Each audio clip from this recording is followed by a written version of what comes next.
I would love to hear about the marketing because I'll just give you some background on what we've done. So we bought the track, we got it off market. It hadn't changed in 100 years.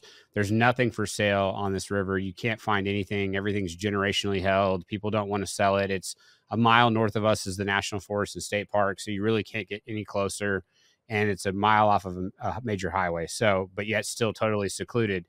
And so we were able to get the deal, and then we've subdivided it, and we did about an acre lots along the waterfront, and we've sold around 10 of those, and they're setting like the highest comp marks in the market in terms of per acre cost. But it has gone a little slower than we thought. I mean, I think if it was a year before, those would probably have sold out in like a couple weeks. But now where we're at is like we almost don't want to sell them all because we still have about half or a little over half of them left. And so we're trying to figure out what we should do. And part of the marketing strategy, the main thing we've done is like create an Instagram and gain followers that way. I've posted about it on my social media stuff and have gotten a lot of leads there in Facebook, but would love ideas about how to gin up additional interest and what to do to create more value for those lots. Yeah. So in 2004, we were doing this and we realized, hey, there's nobody and all the 150 or whatever realtors around this lake. There's nobody focusing on lots. So that was one thing we did. We got a new URL called, it's called Smith Mountain Lake.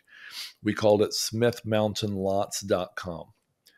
And then the tagline on the website was waterfront lots at Smith Mountain Lake.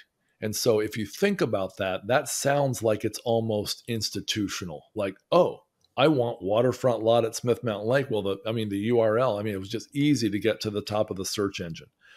The second thing I did is I started creating special reports, like what to look for in a lot at Smith Mountain Lake, 7 things you must know before you buy.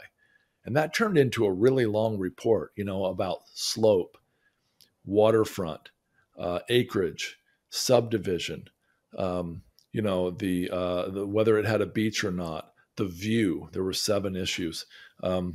Anyway, and then I did another thing, a special report about how to build a dock and all the permitting process. And then another special report about how to build a house and what house styles really work well. And before you knew it, Max, I didn't expect this at first, but I had, once you converted those 8.5, 11 by 11 sheets to book size, which is much smaller, I had a 210 page book. And so I literally got a cover designed and I went to a printer. This was before Amazon did printing much more easily for people. And I was able to get a couple thousand of that book. I called it The Definitive Guide to Smith Mountain Lake Real Estate. And, I ordered a couple thousand copies and I distributed them all over the area. I sold them through, gift shops and grocery stores, these little grocery stores, bookstores. I put it at the Chamber of Commerce. And so when people were down there visiting on vacation, they fell in love with the place. They'd get the book for 15 or 20 bucks and they'd say, oh, Paul Moore. Well, so this guy wrote a book on it. He must be the expert. Oh, his phone number's in here. And so then they would call and then we would basically, we got incredible number of leads that way. And we still do. I still have that running in the background, but now they sell houses and lots, 18 years later.